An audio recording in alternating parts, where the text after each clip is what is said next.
How to install your Blazer CWL510 combination work light onto a tractor.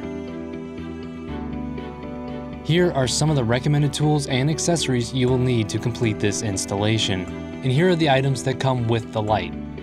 First, using the mounting bracket to determine where you want the light to be located, drill holes in your desired mounting locations and secure the light with the provided hardware.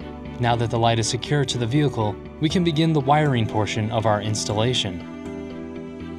Begin by using a ring connector to attach the hot wire to the positive lead on the battery.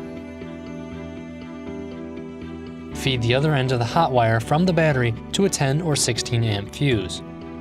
From the fuse, run the wire to the control panel by drilling through a logical location that will not interfere with tractor operation. Protect the wire with a rubber grommet.